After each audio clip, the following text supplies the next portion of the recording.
After the time of the judges, we have the time of the kings. And this transition occurred because the people demanded a king. They wanted to be like the other nations. So they told Samuel, give us a king. And Samuel was discouraged by the fact that he'd been rejected, but God said, they haven't rejected you, they've rejected me from being their king. So he told Samuel to tell them this is how a king is going to behave. A lot list of negative things, but they said, we still want a king. So God gave them a king. He gave them King Saul. And Saul was told that if you obey the Lord, your kingdom will continue in generations after you, but if you don't, it will be taken away.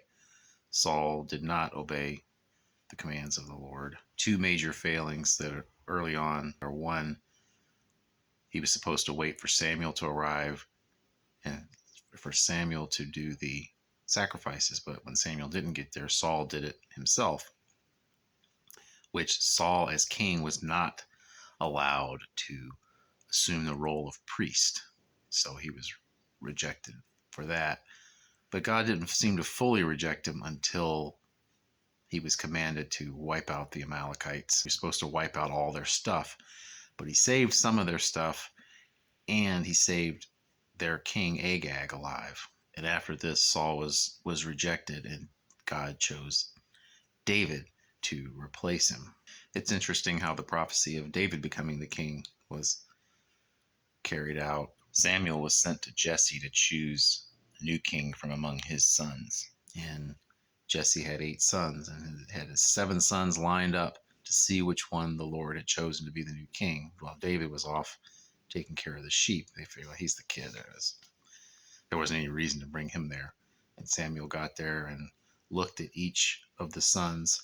When he looked at his oldest son, Eliab, he thought, certainly this is the one, because he seemed to look the part. And God told Samuel, don't look on his outward appearance, because I don't judge the outward appearance, I judge the heart.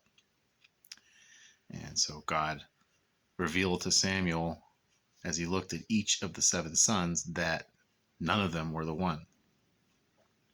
And he said, is this all your sons? Well, there's the youngest. He's off taking care of the sheep. And Samuel said, bring him here. We will not sit down until he gets here. And so when David gets there, it's revealed to him that David is the one who's to be the king. And he anoints David. Of course, it would be many years before David would actually become king. David initially meets Saul when Saul is going through emotional torment. He has an evil spirit from the Lord is sent to torment him. So Saul's depressed and mentally ill in some ways. And David is skilled in playing the harp. And when David plays the harp, it soothes Saul's feelings. So that's the beginning of the relationship between David and Saul, is David playing the harp as a sort of treatment for Saul's mental illness.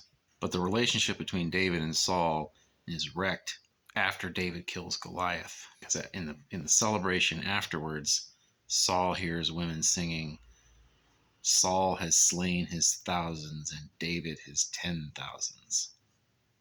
And Saul gets very, very angry. Why have they only ascribed to me thousands and they've ascribed to him 10,000s? Really, all David had killed was Goliath, but this precipitated a big victory, and the people were attributing the victory to David and not to Saul. So it says, and Saul looked at David with suspicion from that day on. But David wasn't out to take the throne from Saul. David was a faithful servant of Saul. There was no real basis for Saul to fear David, except for the fact that the Lord had chosen David and this would happen, even though David did nothing to try to bring it about. In fact, as Saul was trying to kill David, David on 2 occasions had an opportunity to kill Saul, and he didn't do it.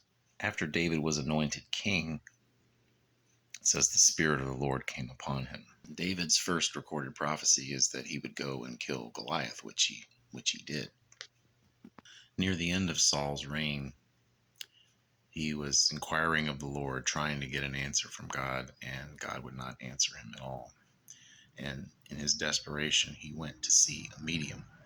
Now, in carrying out the commands of the Lord, something he actually did that he was supposed to do, he had banned the mediums from the land at desperate times. So he went to one, but he disguised himself. A little difficult because he was so much taller than everyone else, but not everyone had seen him. And he asked her to bring up Samuel. Samuel had died, so he wanted to talk to Samuel.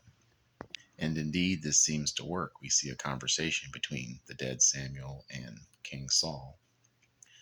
However, it's a little unclear exactly how this occurs because Saul says to the medium, "What do you see?" Meaning that he didn't see what she saw. So it's possible that he didn't hear anything from Samuel himself either, and that the whole conversation was relayed by the medium.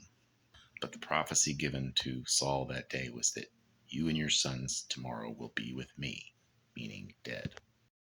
And in the battle, Saul was greatly wounded, and he asked his armor bearer to kill him because he didn't want to be captured by the Philistines and be abused.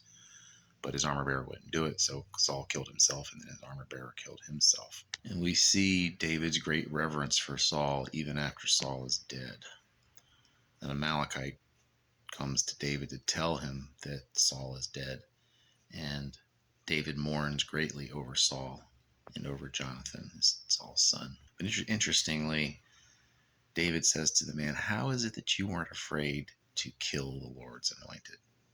The Amalekite tried to take credit for killing Saul. He said Saul was badly wounded and asked him to kill him, and he did. This isn't really what happened, but he was trying to take credit for it. And David had his men kill the Amalekite because he had struck down the Lord's anointed. So David's great reverence for Saul was based on the fact that Saul was the Lord's anointed. Even though he himself had been anointed to take his place, David himself would not kill Saul. He said either his time will come to die or he'll die in battle, but my hand will not be against him. So after this, David became king over the tribe of Judah for 7 years, and then after the 7 years, he became king over all of Israel.